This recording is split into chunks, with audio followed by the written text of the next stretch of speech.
Assalamualaikum warahmatullahi wabarakatuh. Mari klik subscribe di channel ini dan aktifkan tanda loncengnya untuk mendapatkan update pemberitahuan di video berikutnya.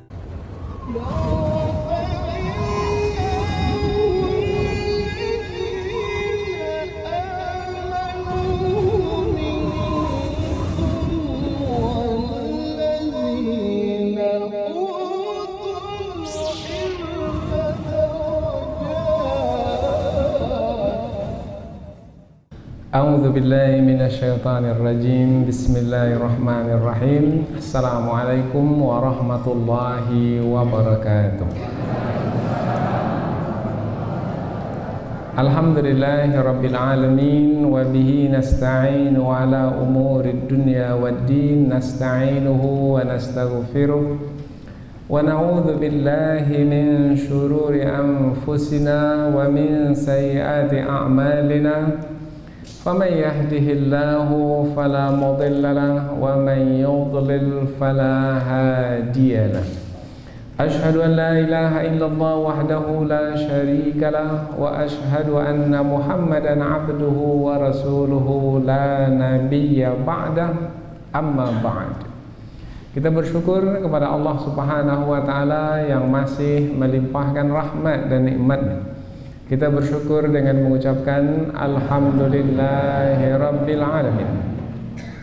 Tidak lupa pula bersalawat kepada Rasulullah dengan mengucapkan Allahumma salli ala Sayyidina Muhammad wa ala ali Sayyidina Muhammad.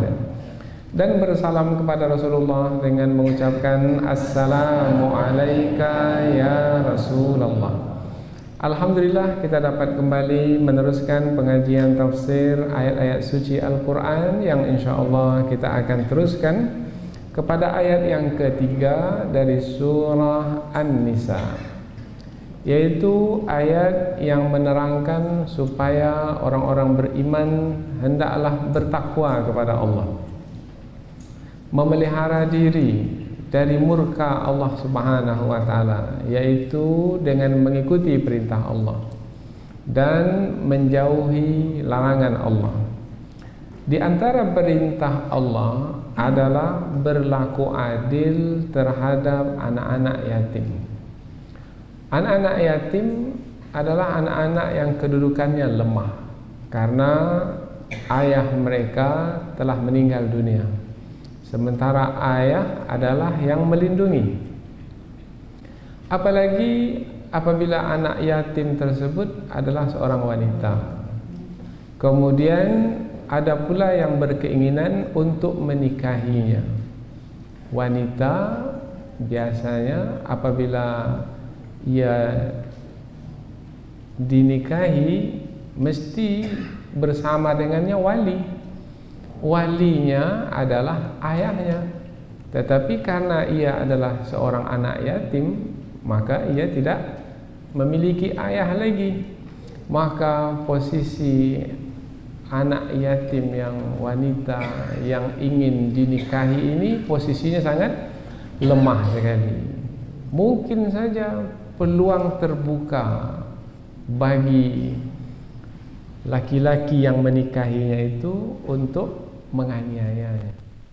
Maka Allah melarang melalui ayat ini apabila memang berpeluang untuk tidak berlaku adil, maka jangan nikahi anak yatim perempuan itu untuk dijadikan istri. Cari sajalah wanita yang lain yang bukan anak yatim, itu adalah lebih baik.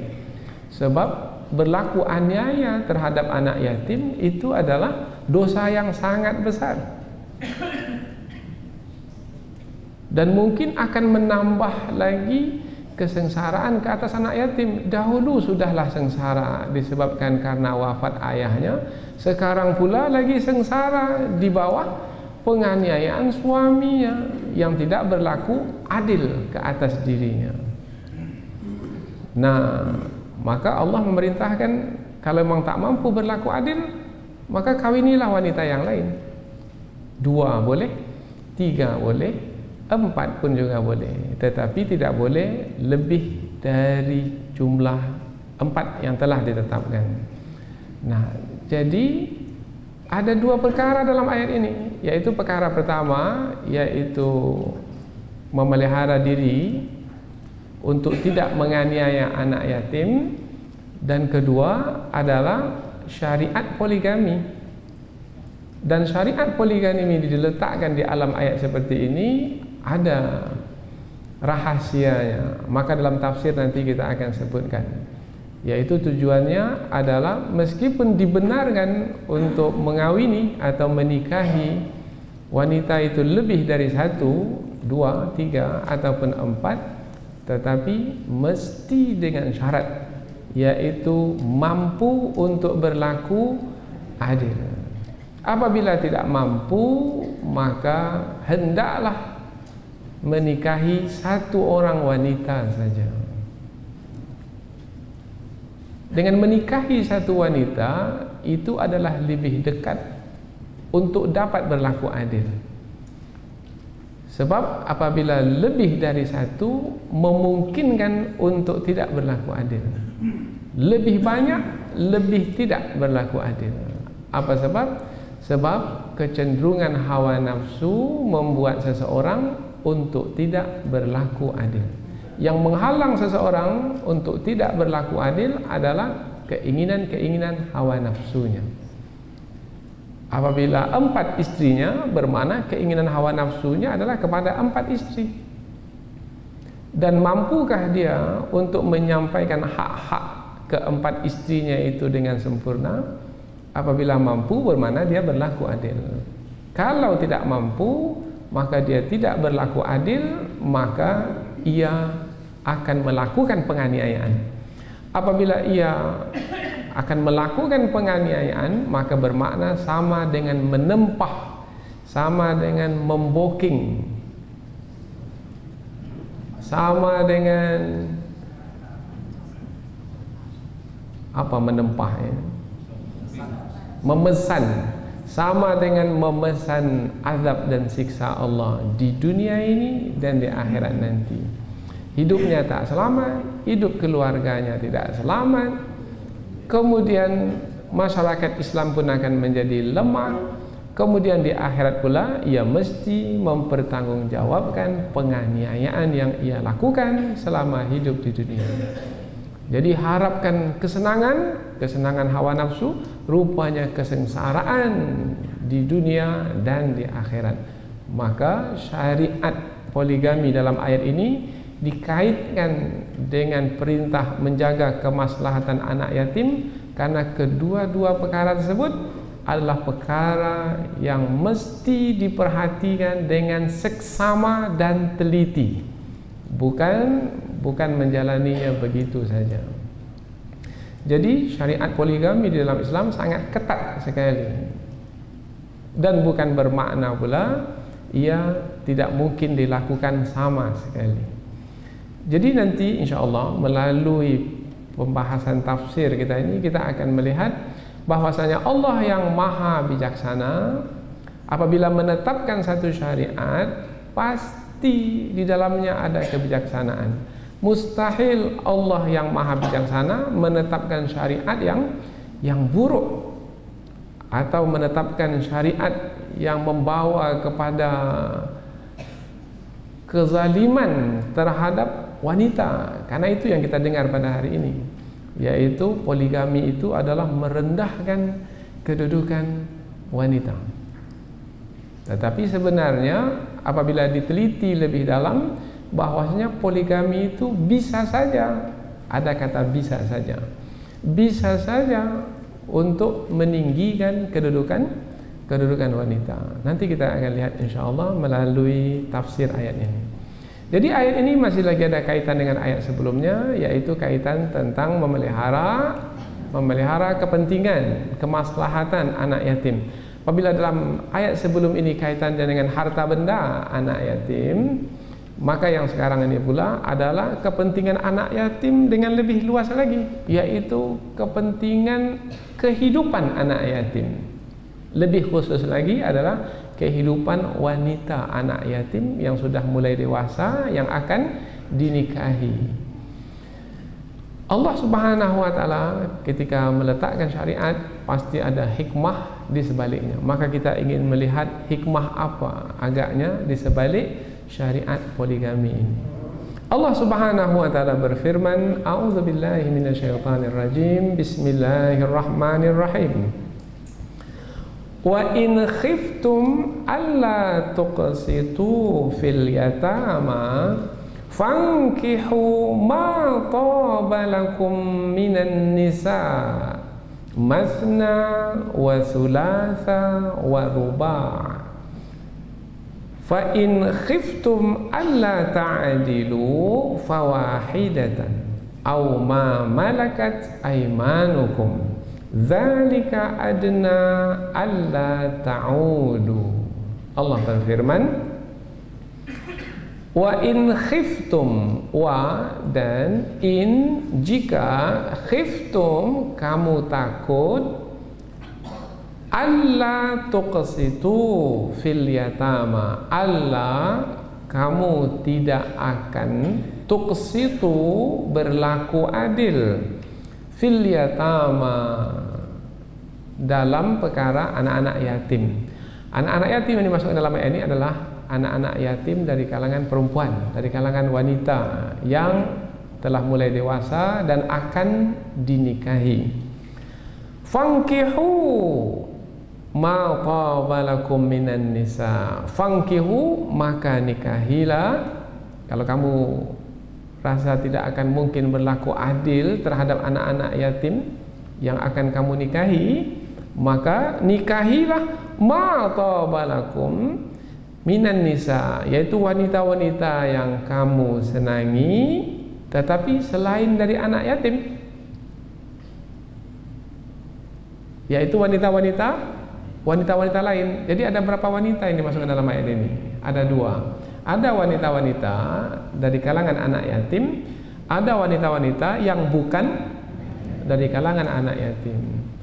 Kalau rasanya takut menikahi wanita-wanita dari kalangan anak yatim itu, takut nanti tidak berlaku adil terhadap mereka karena nanti dosanya sangat besar, maka jangan nikahi wanita-wanita dari kalangan anak yatim, cari saja wanita-wanita yang lain yang bukan dari kalangan anak-anak yatim, yaitu 2 atau 3 atau 4. Masna 2, wa thulatha, wa di sini maknanya atau 3, wa ruba atau 4. Fa in khiftum alla ta'dilu, fa maka, in jika, khiftum kamu takut, alla tidak akan, ta'dilu berlaku adil, fawahidatan maka hendaklah nikahi 1 orang wanita saja.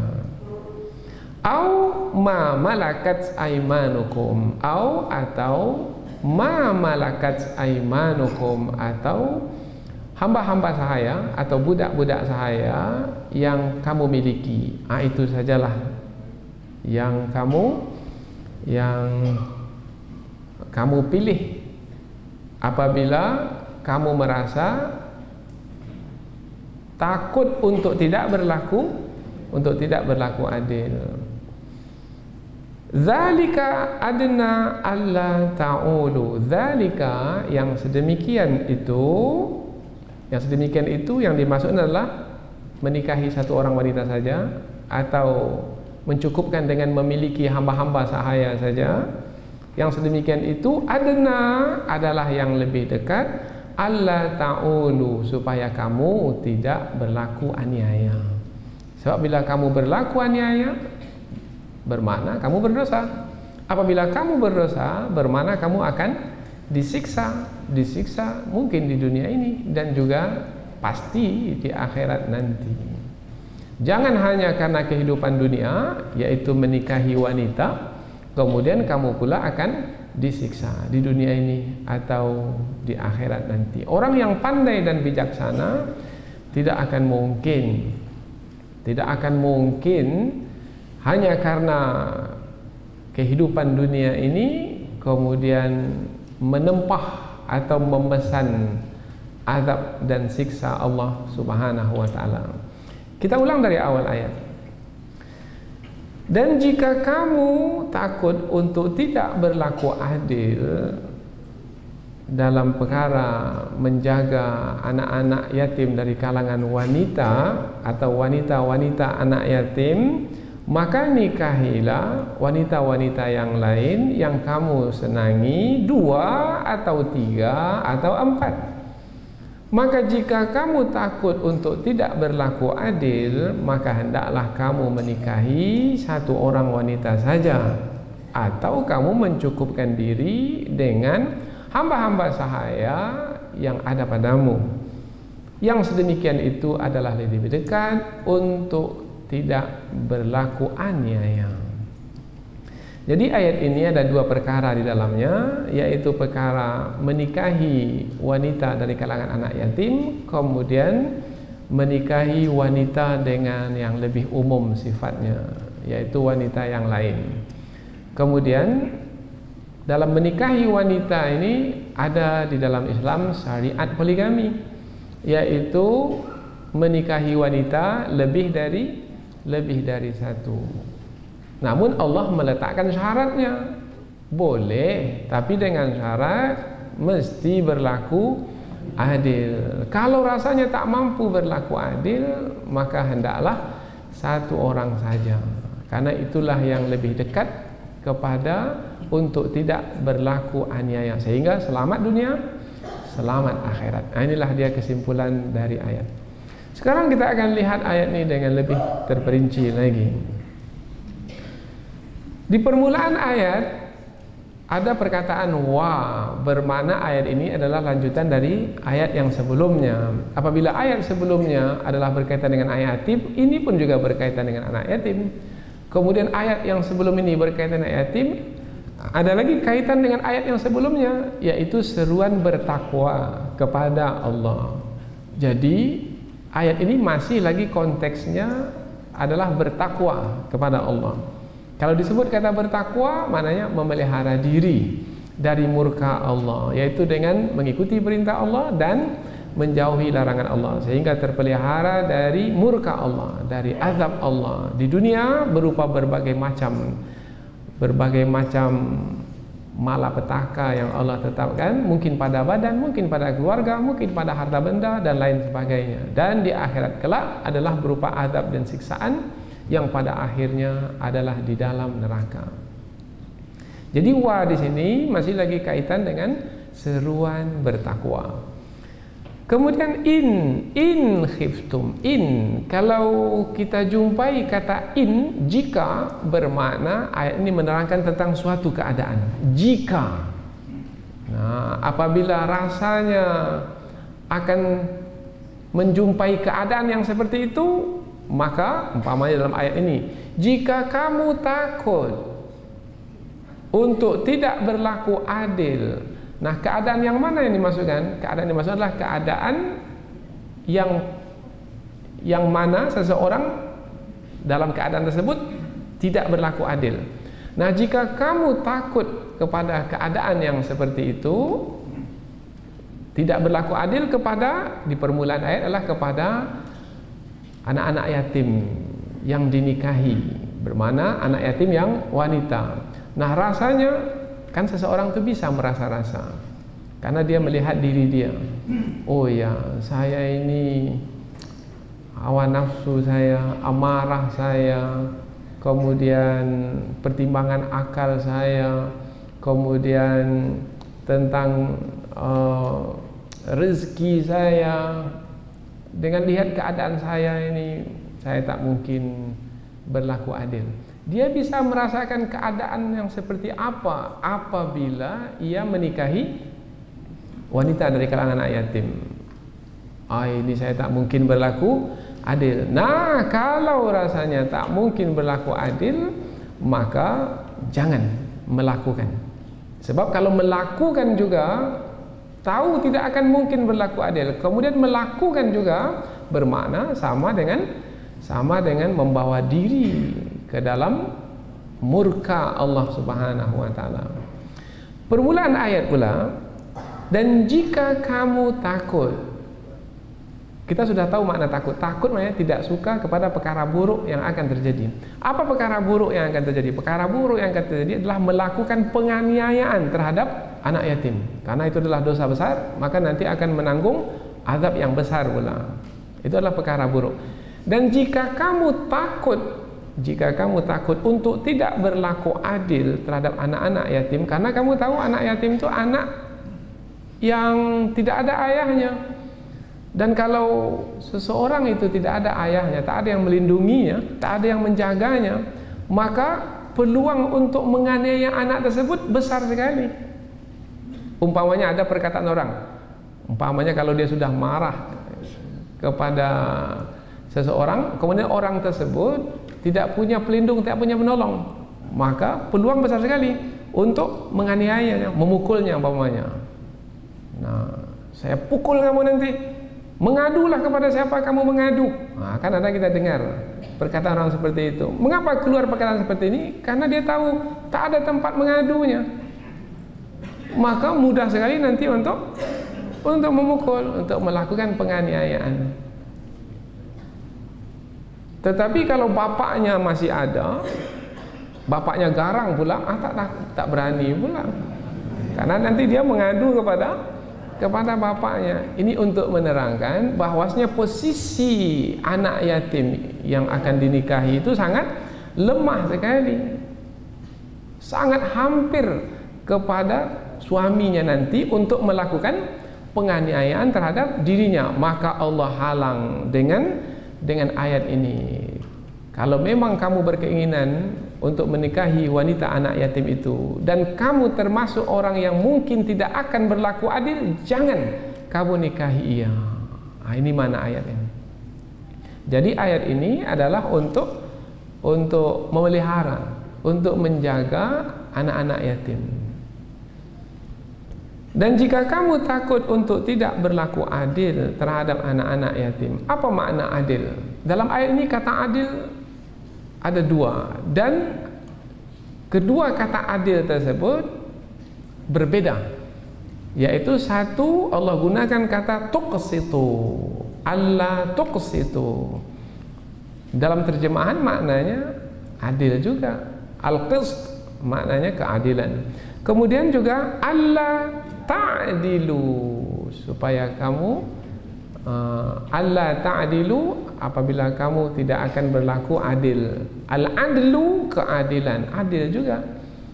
Nah, dua kata yang berbeda tapi maknanya adalah sama. Apa makna adil? Adil itu maknanya memberikan hak kepada orang yang memiliki hak tersebut. Itu makna adil. Biasanya dalam pengadilan. Nah, namanya aja pengadilan, yaitu tempat untuk menegakkan keadilan. Maka hakim mesti memberikan hak kepada orang yang memiliki hak tersebut. Umpamanya ada si A berselisih dengan si B. Apabila hakim ini mendapati si A itu benar dan si B itu salah, maka yang benar dia benarkan, yang salah dia salahkan. Itu namanya adil. Tapi kalau yang salah dia benarkan dan yang benar dia salahkan, itu tidak adil. Jadi hak si A karena dia benar, benarkan. Hak si B karena dia salah, salahkan. Supaya dia menanggung akibatnya. Kemudian satu lagi, berlaku adil. Kalau memang si B itu dia salah dan mesti dihukum penjara 10 tahun, 10 tahun. Karena dia telah melakukan kesalahan terhadap si A. Adalah hak si A itu untuk ditetapkan hukuman ke atas si B yang telah bersalah kepadanya. Berapa? 10 tahun, 10 tahun. Jangan kurangi 8 tahun. Menguranginya 8 tahun bermakna tidak sempurna memberikan hak kepada orang yang berhak, maka bermakna tidak berlaku adil. 10 tahun, 10 tahun, 8 tahun, 8 tahun. Jangan hanya karena ini keluarga kita ini, kemudian dibebaskan. Ini keluarga kita ini, kemudian dikurangkan hukumannya. Itu tidak berlaku adil. Kemudian kembali kepada anak yatim. Anak yatim adalah anak yang lemah, kita sebutkan tadi. Tak ada siapa yang membelanya. Kemudian apabila ada lelaki yang menikahinya, maka si suami itu pun mengatakan, sudahlah, ini sajalah nafkah untukmu. Ini sudah beruntung saya beri ini. Umpamanya, kalau tidak ada orang yang menikahi kamu, maka kamu, siapa yang akan menyarah hidup kamu? Bermakna dia sudah tidak lagi memberikan hak. Padahal sekarang apabila dia sudah menikahi anak yatim tersebut, dia bukan lagi anak yatim, dia adalah istrinya. Maka dia mesti kan beri hak sempurna kepada istrinya, jangan melihat lagi sebagai seorang anak yatim. Ini makna adil. Adil maknanya memberikan hak seseorang kepada orang tersebut. Nanti kita akan ulang lagi kata adil ini ketika menyebutkan 2, 3 dan 4. Dan jika kamu takut untuk tidak berlaku adil terhadap anak yatim, karena takut anak yatim itu tidak diberikan haknya yang sempurna, disebabkan karena kedudukan anak yatim itu yang lemah, kemudian dia merasa mudah untuk berlaku aniaya ke atas anak yatim tersebut, maka jangan nikahi anak yatim itu, tapi carilah wanita-wanita yang lain. Fankihu, maka nikahilah ma taba lakum minan nisa, yaitu wanita-wanita yang lain yang kamu senangi.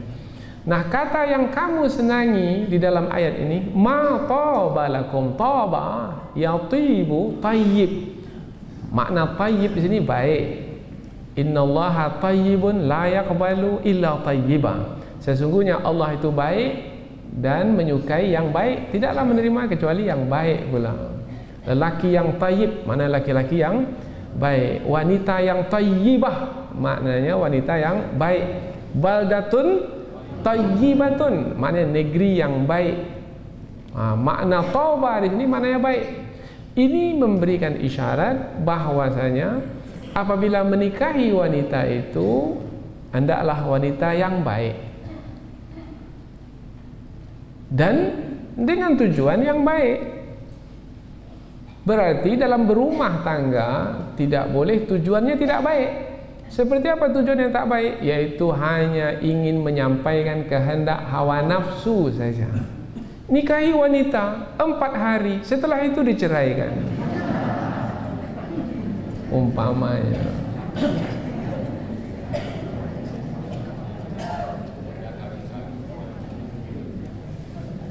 Maka apabila menikahi wanita hanya karena kepentingan hawa nafsu, maka berarti ia telah menganiaya wanita tersebut. Maka dalam ayat ini ada isyarat ma taba lakum minan nisa, yaitu wanita-wanita yang kamu senangi. Jadi kata kamu senangi itu membawa makna bahwasanya wanita itu wanita yang baik. Nah, apabila wanita itu wanita yang baik yang kamu dinikahi, maka jangan sekali-kali kamu menganiayanya. Bahkan sebaliknya, kalau wanita yang kamu nikah itu adalah wanita yang baik, maka hendaklah kamu menghormatinya, memelihara kemuliaannya, menjaga kehormatannya, dan lain sebagainya. Jadi berumah tangga di dalam Islam adalah untuk mendapatkan kemuliaan. Suami mendapatkan kemuliaan dengan berumah tangga, istri pun mendapatkan kemuliaan, nanti rumah tangga mereka pun akan mulia. Dan lebih dari itu semua adalah untuk mengharapkan redha Allah Subhanahu wa taala. Fankihu ma taba lakum minan nisa. Perkataan minan nisa, min di sini adalah al-bayaniyah, yaitu menerangkan penjelasan. An-nisa, wanita-wanita, bermakna yang dimaksudkan adalah wanita-wanita lain selain dari wanita-wanita dari kalangan anak yatim. Karena apabila wanita-wanita lain yang bukan anak yatim, mereka ada wali mereka, ada wali mereka.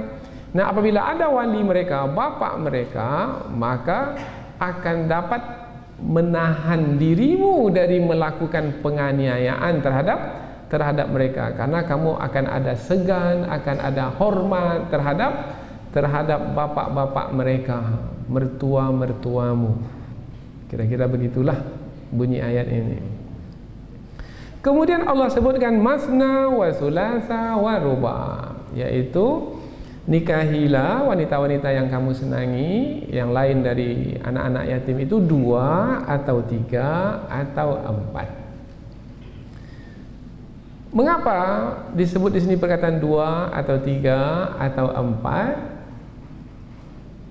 Kemudian nanti baru disebut kalau kamu tidak mampu berlaku adil maka nikahilah 1 saja. Pertama, mestilah difahami bahwasanya ayat ini turun adalah berkaitan tentang ada satu orang, dia sudah punya istri, kemudian dia membesarkan seorang anak yatim. Kemudian anak yatim itu sudah mulai besar, kemudian ia berkeinginan untuk menikahinya. Bermana kalau berkeinginan untuk menikahinya, kalau ia menikahinya sudah berapa nanti istrinya? 2, maka bersesuaianlah kata 2 di sini disebut terlebih dahulu 2. Mungkin dia punya anak yatim 2, mungkin dia punya anak yatim 3. Nah, maka dia akan menikahi 2 atau 3, 4 dengan istrinya umpamanya. Dahulu dalam tradisi Arab jahiliyah boleh menikahi wanita itu banyak. Ada yang menikahi wanita 10. Salah seorang sahabat Nabi menikahi wanita 8. Kemudian apabila memeluk Islam dengan turunnya ayat ini, karena hanya disebut batasannya 4 saja, maka Nabi pun bersabda kepadanya, ikhtar minhunna arba'an, pilih 4 dari yang 8 itu, kemudian yang lainnya itu diceraikan. Karena dahulu orang Arab itu sebelum syariat poligami itu dibolehkan untuk menikah sebanyak-banyak mana mereka suka. Tidak ada batasnya. Jadi ada 8, ada 10, ada 12. Nah, mengapa terjadi? Karena pada masa dahulu banyak terjadi perang. Apabila banyak terjadi perang, yang ikut berperang itu adalah laki-laki. Nah, yang banyak terbunuh adalah laki-laki. Kemudian wanita ramai. Apabila wanita ramai, maka laki-laki menikahi ramai wanita. Kemudian datang Islam mengambil jalan tengah, yaitu tidak menutup poligami sama sekali dan tidak pula membuka poligami seluas-luasnya dengan bilangan yang tak terhingga, yaitu membatasinya dengan 4 saja. Nah, ketika Allah membatasi dengan 4, Allah itu maha mengetahui, Allah itu maha bijaksana. Pasti di batas 4 itu adalah yang terbaik bagi kehidupan manusia. Dan buktinya pada hari ini jumlah wanita itu lebih banyak dari laki-laki. Dan sudah di antara tanda-tanda kiamat adalah wanita lebih banyak dari laki-laki. Itu adalah fakta yang tak bisa dibantahkan. Ada 3 kemungkinan. Mari kita berfikir sekarang untuk memahami hikmah poligami. Karena ada orang yang sempit dadanya, kemudian pendek berfikirnya, sebut saja poligami tak mau. Nah, kemudian apabila melihat orang berpoligami buruk, tercela, tak mau lagi dengar pengajiannya.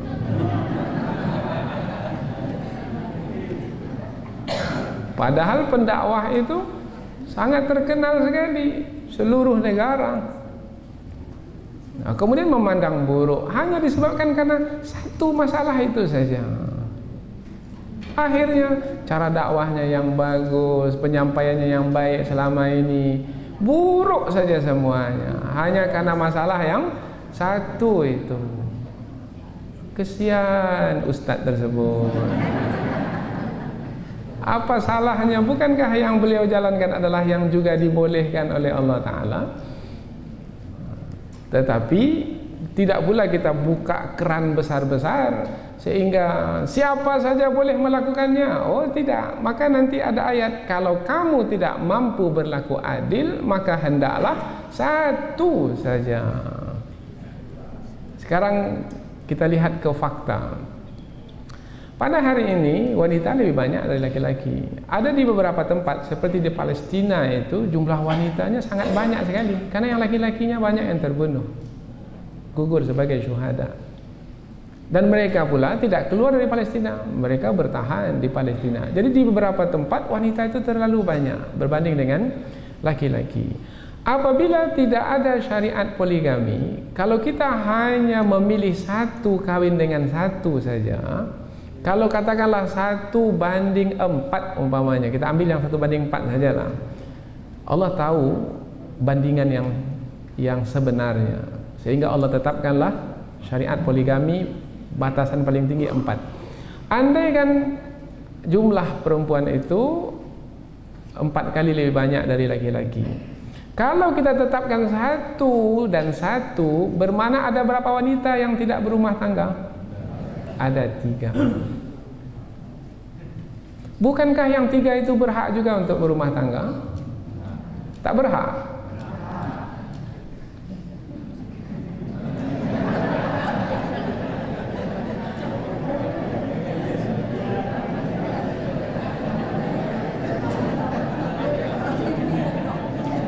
Berhak, tapi jangan dengan suami saya.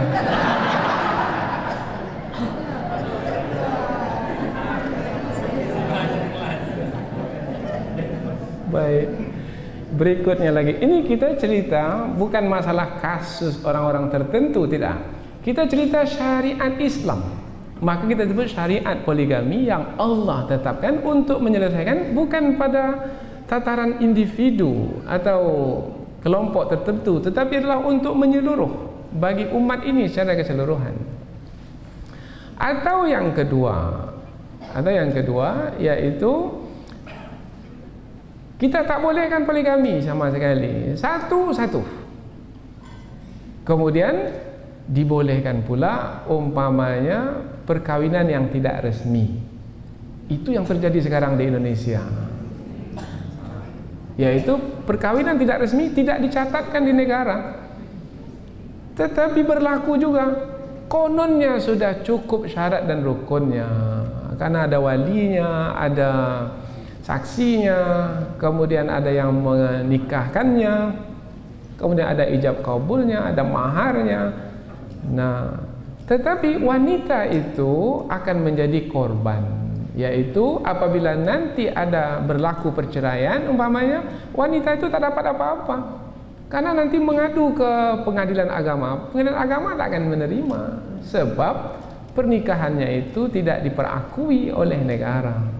Akhirnya berlakulah kemudaratan.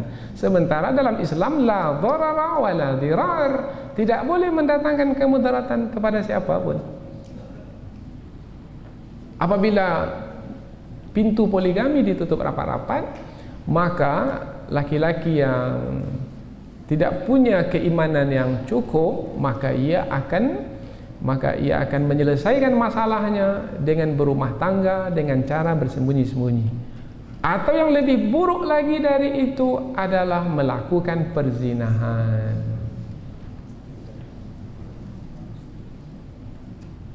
Nah, apabila melakukan perzinahan seperti yang kita saksikan sekarang, apabila melakukan perzinahan dengan orang-orang yang berpenyakit pula, maka si suami itu akan mendapatkan penyakit AIDS, HIV, dan dia akan bawa ke rumahnya, dan akan dapat pula istri dan anak yang akan lahir dari mereka.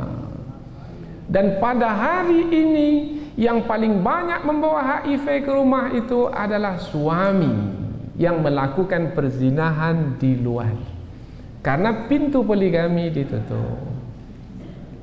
Sementara dia adalah di antara orang yang mungkin memiliki kecenderungan untuk menikahi wanita lebih dari seorang.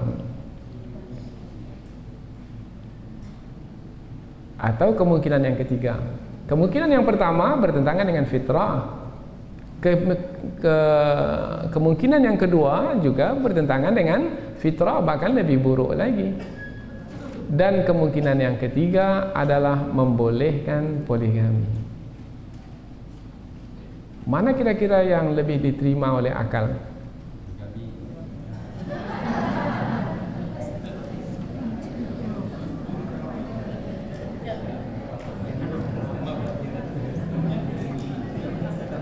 Diterima oleh akal yang sehat adalah seperti yang ditetapkan oleh syariat.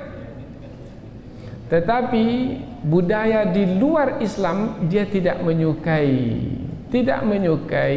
perkawinan yang sehat seperti ini. Apa sebab? Sebab bagi mereka perzinahan itu boleh saja, asalkan suka sama suka.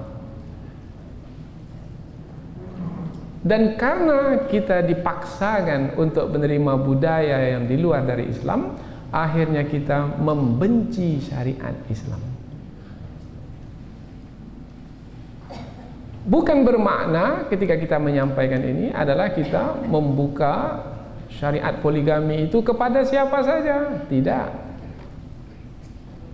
Karena Allah Subhanahu wa taala berfirman, "Fa in khiftum alla ta'dilu," maka jika kamu takut untuk tidak berlaku adil, fawahidatan, maka hendaklah kamu menikahi satu orang saja.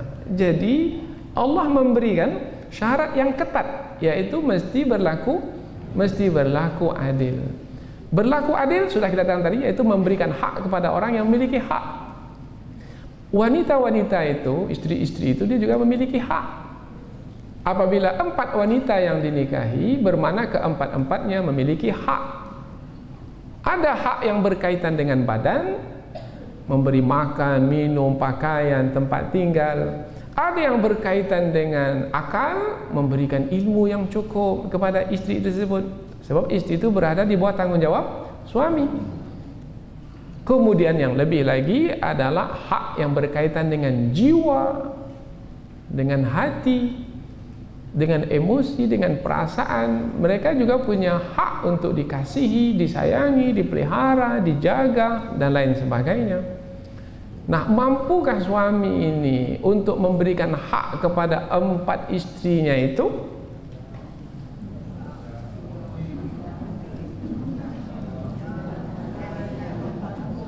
Maka lihat orangnya. Jangan dijawab tidak atau iya. Bergantung kepada siapa orangnya. Umpama seorang suami, dia menikahi seorang wanita dan menjadi istrinya, tetapi istrinya itu sakit umpamanya, atau istrinya itu mandul umpamanya, sementara ingin mendapatkan anak. Bagaimana cara penyelesaiannya? Apakah dengan menceraikan yang itu kemudian nikah satu lagi sehingga tidak terjadi poligami? Nah, itu dia rahasia poligami. Jangan benci-benci dulu kepada poligami.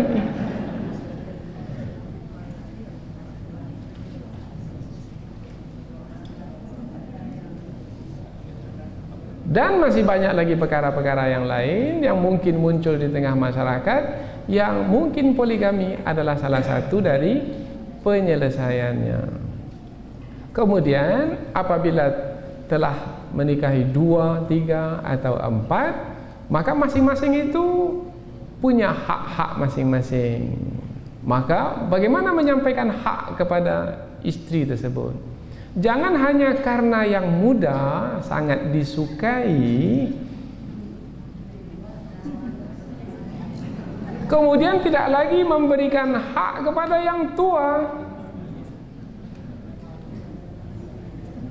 Apabila berlaku yang seperti itu, bermakna tidak berlaku adil.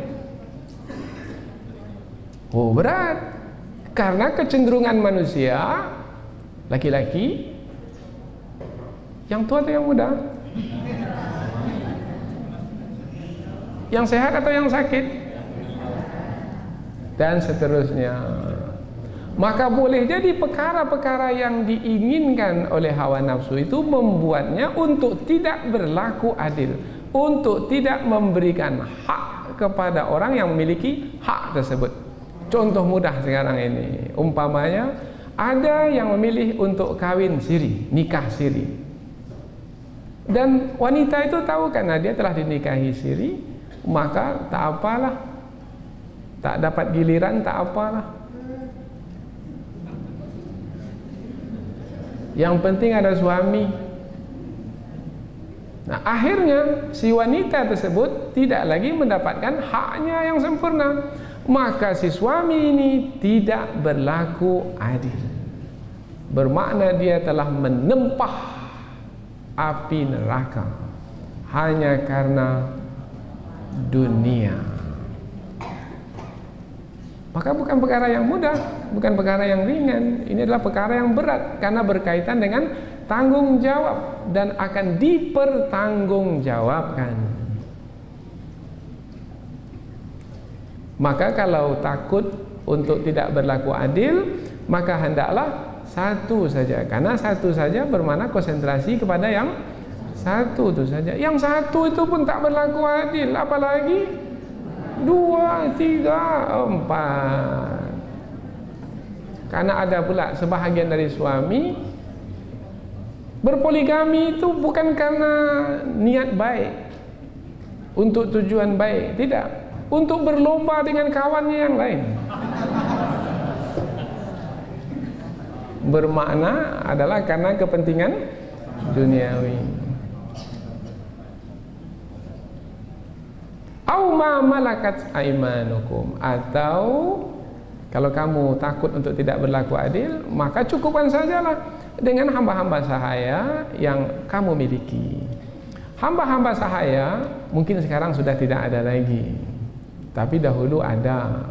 Hamba sahaya itu boleh diperjualbelikan, jadi dia seperti barang, boleh diperjualbelikan. Ini harga berapa, nanti dibeli. Kalau sudah dibeli, itu menjadi milik orang yang membeli tersebut dan boleh memperlakukannya seperti apa saja, karena ia adalah seperti barang miliknya,